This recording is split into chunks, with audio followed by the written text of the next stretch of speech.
How's it going, everyone? Welcome to the Old School Weekly Recap. Let's take a look back at what has happened over the past 7 days. With this week's update, the Old School team made one additional integrity change. All items which can provide protection from Dragonfire can now only be used by players who have started Dragonslayer. This is a blow to bots which kill dragons, as starting Dragonslayer requires quite a lot of questing. Within the update news post, the team showed the impact of last week's integrity changes which targeted bots. Since the update, there has been a notable reduction in the number of reports coming in for Wine of Zamorak bots and bots buying battle staffs from Zaf. Also included in this week's game update, 10 new worlds have now been added to Old School. This includes a 2200 total level world, which is the first of its kind. For the full details of what was included in this week's game update, including the many smaller changes, be sure to give the news post a read. Moving on from this week's game update, on Thursday, the team announced that members now have access to a limited distribution Android beta of Old School Mobile. An install limit is in place, meaning that only a certain number of people will be able to install the app. This is to ensure that the team can monitor the stability of the build. The team plan to progressively increase this limit. With each increase of the install limit, the team will confirm their confidence in the stability of the build and then further increase it. Access to the beta is on a first come, first served basis.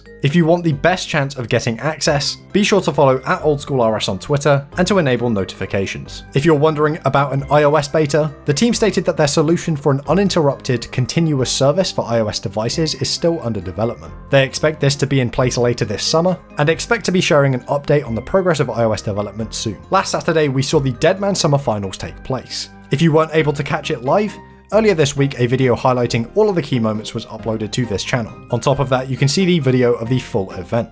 Alongside the conclusion of the tournament, the Deadman Autumn season was launched. The servers will be live until July 26th, so hop on while you can and get yourself qualified for the Deadman Autumn Finals. In last week's content poll developer blog, the team briefly mentioned something called entry mode, a way for players to familiarise themselves with the Theatre of Blood at a lower level. On Monday, the team elaborated on this idea with a dedicated entry mode developer blog. Entry mode is a lower tier version of the Theatre of Blood. You would face the same challenges, but they would be rebalanced to target players from 100 to 110 combat. Entry mode would be aimed at any group of size 1 to 5 players. The only unique drops available from entry mode would be the Avernic Hill and the Justicia armor pieces. On top of this nerf to rewards, these uniques would be roughly 10 times rarer in entry mode when you're playing in a group of 3 to 5 players, and even rarer when you're playing solo or duo. All the specifics of entry mode can be found in the entry mode developer blog linked in the description. The poll for entry mode went live in-game today, so be sure to go and give that blog a read and go and cast your vote. Also on Monday, Jagex announced the theme of this year's RuneFest. The event will be themed around the coastal Viking lands of Relica. RuneFest is taking place on October 5th and 6th, and tickets are now available. Make sure to get your tickets while there are still some left. You can find a link in the description. And now to finish off this week's recap, the community spotlight. This week I'm featuring a suggestion from Rururupert called SharkBeasts. Requiring level 95 Slayer and 80 Fishing to kill, SharkBeasts need to be lured from the water before they can be killed. The main unique drop of these monsters would be a shark fin.